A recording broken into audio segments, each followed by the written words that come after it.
Well,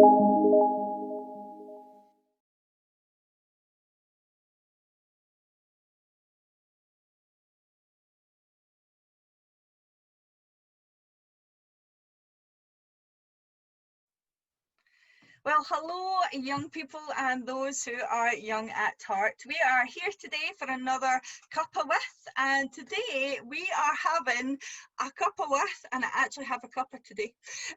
We are having a cuppa with Colin Campbell, and he is here today representing the Kidron Project. So welcome, Colin.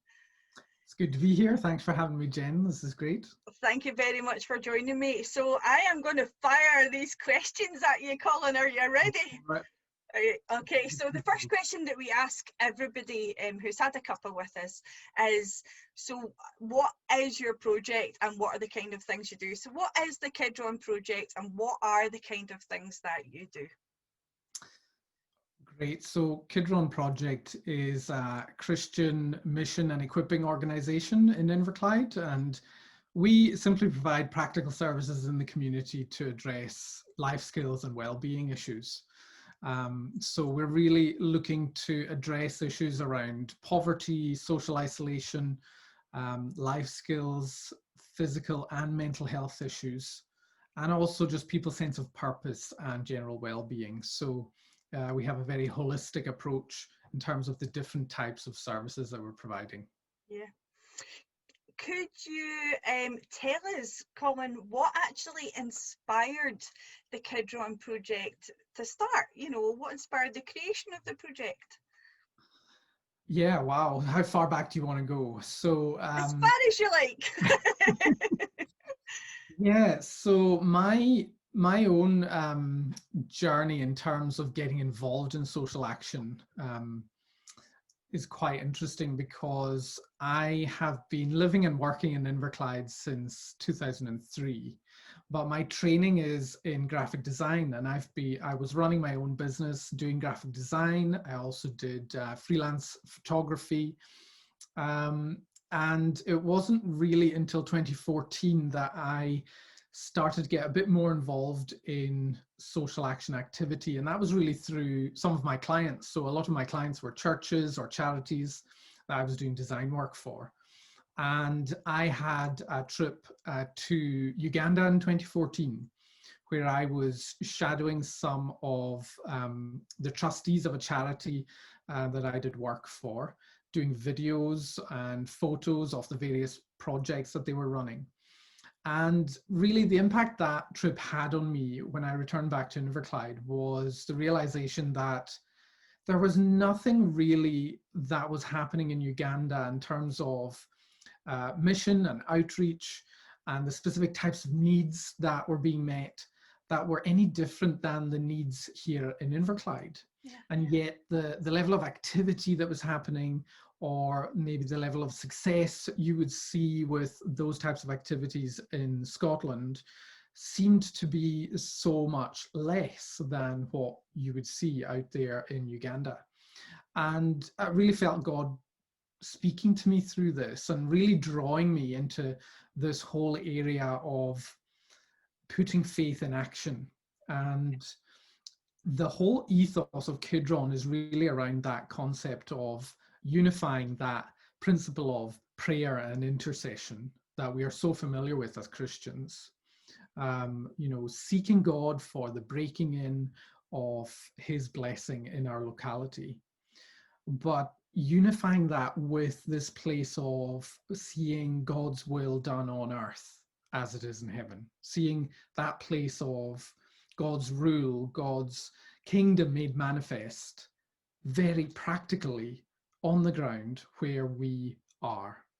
And we found that this image of the Kidron Valley, which it comes from a geographical feature in Jerusalem, really kind of describes this well. The Kidron Valley in the Bible is associated with so much hardship and suffering and human need throughout its history. But it's flanked by these two mountains in Scripture, the Mount of Olives, which is the place where Jesus interceded for us before he went to the cross, where he suffered and prayed in agony because of the sins of humanity that he was about to sacrifice himself for.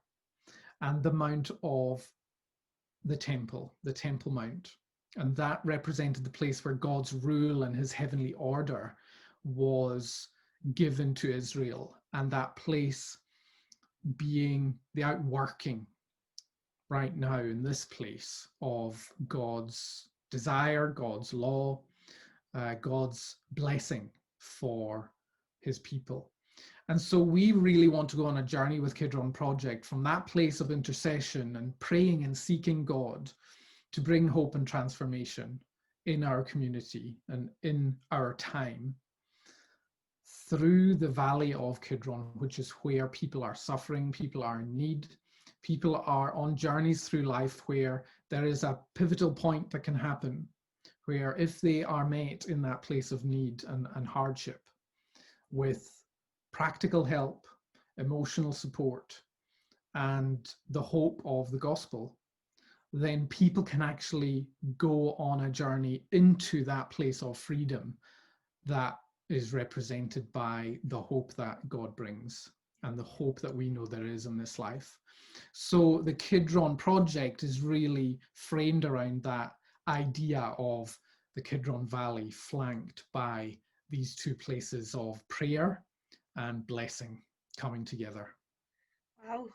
Wow, I love to hear the stories behind, you know, the creation story behind different projects. So that's amazing. You've kind of already said it. Perhaps you could maybe kind of sum up what the mission of Kidron Project is, and can you maybe elaborate on more specifically on the projects that you actually are running? Yeah, absolutely. So we equip individuals with practical, emotional, and spiritual support that values the whole person. Yeah. That's really the mission of Kidron Project. We want to enable people to live in a state where they feel loved, where they feel purposeful in life, and where they feel connected to a community. And our vision for what our service will do is quite simply people emerging from whatever hardship they're in, whether it's material or social or spiritual poverty, and emerging from that to enjoy life in new ways, and maybe to aspire to do new things than that they thought they maybe wouldn't have considered in the past. So we want people to feel more free, to feel that they can aspire to something better, something new, and to feel a sense of belonging. So much of our society right now is struggling with isolation because of COVID, but that sense of isolation was already there for a lot of people, and we want people to be connected to that little bit of support and that bit of compassion that's going to enable them to flourish in a new way. So we're very practical in the type of activities that we provide. We are started off with our CAP Money course. So we partner with Christians Against Poverty, which is a national debt counselling charity that runs various different programs that help people tackle some of the root causes of poverty. And we've run our money course online this year, as well as in person prior to COVID. And we've had about 30 people attending those courses this year. And that's just a kind of 3 to 4 week course that people can come along and learn the basic principles of budgeting, how to create a budget, but also how to make it work long term, how to put things into savings, planning for the future, and also how to prevent debt. And a lot of these things, you know, people say it's common sense, but if it was common sense, we wouldn't have had the financial crash in 2008. We wouldn't have a society that has 2/3 of Europe's credit card debt. So this is really basic stuff that people can actually just get access to and learn and apply to their own situation. None of us are born financial experts any more than we're born experts at German or French when we didn't grow up there. And so these programs just provide some really basic skills that people can apply in their own situation, and just creates a safe space where you can explore some of those themes that people can, feel a bit self-conscious about opening up about. Yeah. So the money course has been really, really powerful for people right now, in exploring some of that stuff, and also helping them feel a bit better equipped to deal with some of the consequences of COVID and everything that's Yeah. been going on this year. Similarly, our CAP Job Club deals with anybody who's struggling with unemployment or maybe contemplating career change. And that is a more intensive program that runs over a 10-week cycle. Okay. And we've ran 2 cycles of that this year, also online, which has worked really well over Zoom. And we've had 10 members attending that over the course of this year. And that takes folks through a steps to employment course. So we don't just kind of do a CV workshop, this is how to spring clean your CV. We Yeah. focus on building people's confidence. The number one thing that our members say when they come on our job club is that they're needing a boost of confidence.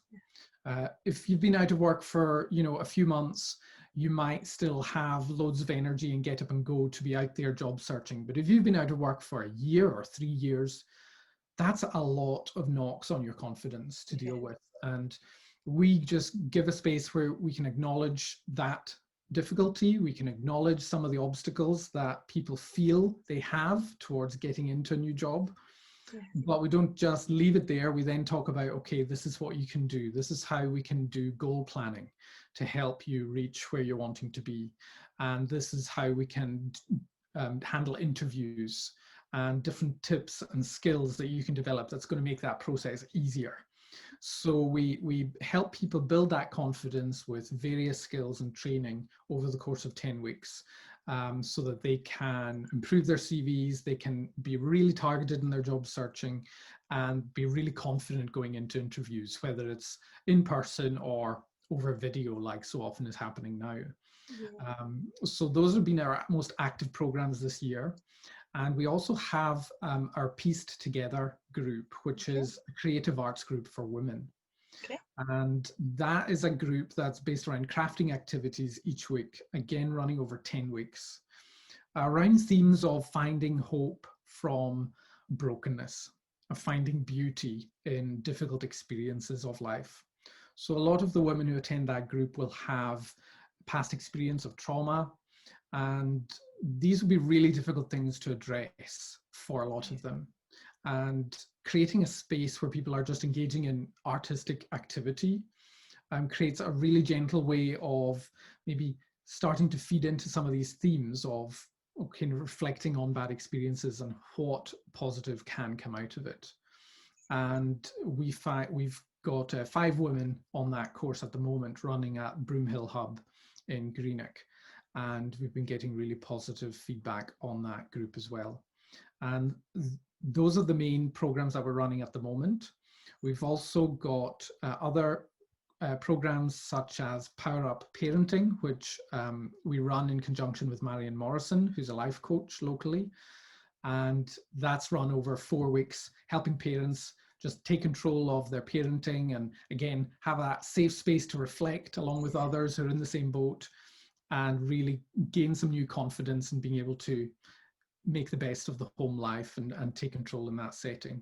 So we have a whole range of different programs that have been running, and we are looking to run new lots of all of these programs starting in the new year as well. Wow. These all sound absolutely excellent, and I know I personally have taken part in the CAP course and found it brilliant. I still to this day will do some of the things that I was taught in that course, and I did it years ago. So I know it is a very valuable thing, and like you said, it's not something that people think, oh, I need to learn how to budget, but actually doing this course, it teaches you a really great practical way of being able to manage your money, and it is so valuable. And I think as I'm listening to you, the thing that's coming through loud and clear is that you are creating environments for people to just be themselves, and for them to be able to voice their experiences. And the environments sound like they're places that they can come where they don't have to say, I have everything all together, you know, I'm doing great. They're free to come as they are, and be encouraged and nurtured. So it sounds amazing, the work that you're doing. And I have seen some of the artwork that the Piece Together projects have been doing. I've seen it online, and some of the art that these women are creating is absolutely beautiful. Right. So Yeah.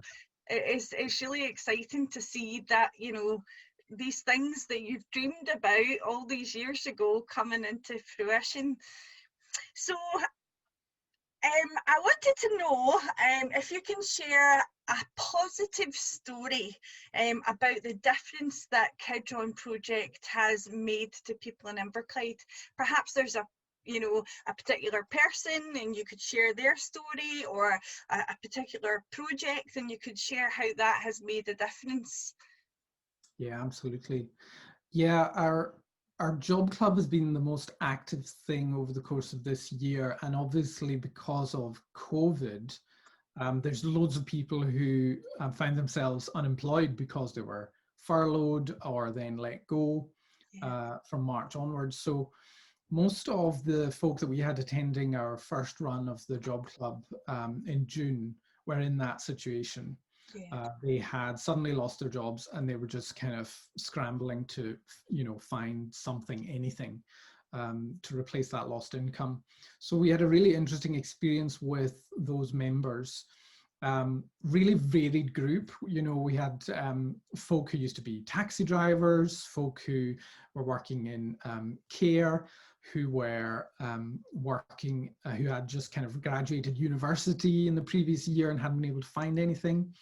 But we were really encouraged because of those 5 members who were attending the job club from June through to August, 4 of them secured employment within a few weeks of the job club ending. Wow. And we were not expecting that, in the year of, what's been going on with COVID. So that was just a huge encouragement for them. And all of them who got jobs, apart from one, were jobs in a totally new sector as well. So one of the things that we do in the job club is we get folk to think about their own strengths and skills. And it's one of the hardest things to do, is for you to think about what you're good at, because if it's something that comes naturally, well, you don't even recognize it as something that's, unique. So sometimes it takes other people reflecting that back to you to identify that, oh yeah, I am good at this, or this is something I'm really passionate about. And so that process had really helped all of these guys on the course to just become a bit more confident about what they could do beyond what they had been doing in the past. And so it was great to see somebody get a job as a children's support worker who had previously been a taxi driver and also doing a door-to-door sales job, just trying to make ends meet, but not really kind of fired up about that. I had always dreamed of working in a Christian organization that dealt with, support for children. And she heard through word of mouth about this opportunity down south and applied and got that job. Wow. So that's just tremendous, because she probably wouldn't even have applied for that type of a job had she not gone through the experience of Job Club. And some of the specific techniques that we talked about specifically for video interviews, like, so how to present yourself, making sure that your setup is all, good and professional. She said that a lot of those things had specifically come up for her in that process because she had been on Job Club. She knew exactly what to do and how to handle it. So we were really thrilled for them. And they're all, these folk are all still in jobs now. And we're really hoping for our current intake of Job Club members that they'll have similar success coming out of the other end of their current course. That's amazing. It's so encouraging to hear, especially, right now when, like you say, people are losing work left, right and centre. So to hear people not just get jobs, but to get jobs that you know that they're going to thrive in, jobs that they're excited about and passionate about, that's really, really encouraging. It's amazing just hearing the difference that the projects are making already. It's really exciting. I mean, we had downgraded our expectations somewhat given the current economic picture with COVID. So we were saying to them, it might take some time, etc., etc. So that was a huge thrill for them to be having that success. I mean, getting a job on the other side of Job Club is not the only thing that we're interested in. A lot of our members will, the feedback they give on where they are at, just mentally and sometimes physically and in their physical health, there can be loads of things going on. And if we see people by the end of Job Club having marked improvements in their mental health, just their general well-being. Sometimes people are sleeping better. They've stopped taking medication that they were previously needing. Some of them having, really serious health impacts of the fact that they're unemployed, clearing up because of that change of positivity and confidence. And if that's all that happens as a result of coming on the Job Club, that's a win as far as I'm concerned. So to be able to then get a job just immediately after the Job Club, that's a bonus. Yeah, absolutely. It sounds amazing. So the Kidron Project is a charity, is that correct? Right. So how can local people support the work that you are doing? Well, they can certainly support in terms of donations and financial support. That's easy enough to do through our website, kidronproject.org/giving. Gives various options for how you can help financially with the charity. But we're also always looking for people to help in volunteer roles. We have a volunteer day planned in January, where we're going to show the various different programs that we are planning to run over the course of 2021. So if somebody is looking for an opportunity to give back in the community, to get involved with something that's life skills related, then get in touch through our website and let us know, so you can get the details of that. All of our services are described on the website as well. So if somebody's interested in becoming involved, if that's kind of stirs a passion for them, then just get in touch and let us know. We also are, open to ideas for anything people are wanting to do in terms of fundraising, generating wider publicity for the charity. We've just been registered as a charity at the start of 2020. So this is literally our baby year. Our first year in action. So yeah, there's loads of work still to be done. Yeah, that's great. And I guess the kind of final question is, would the same thing apply for people who wanted to actually participate in any of the services and groups? Would they also look to the website? Yeah, absolutely. We've got information on each of the services there, so you can have a little bit more of a flavour of what's involved and the time commitment. And the easiest way to just find out when the next course is starting that you're interested in is to go to our contact pages on our website and join our mailing list. Great. So if you click the join our mailing list button, that'll ask you what specific things you want informed about when the next one is coming up. And that way you'll get an email letting you know when the next money course is happening, or Job Club, or Piece Together, or whatever. Great. Could you just give us one final time that website address? Kidronproject.org. Fabulous. Colin, I have absolutely loved hearing about the Kidron Project today. I knew a little bit before coming into the conversation, but it's really, really encouraged me to hear, you're, like you said, you're in your baby year, and just all these really positive things that have been happening for local people. I actually find myself quite emotional thinking about just the you know, the difference, the impact that this is having on people in Inverclyde, where you've said the need is just as great here as it is in many other places around the world. So thank you for the work that you're doing with Kidron, and thank you so much for coming on and having a cuppa with me today. And take care, and we'll look forward to hearing more about Kidron as it grows. Absolutely. Thanks so much, Jen. That's really encouraging. Thank you. Thank you.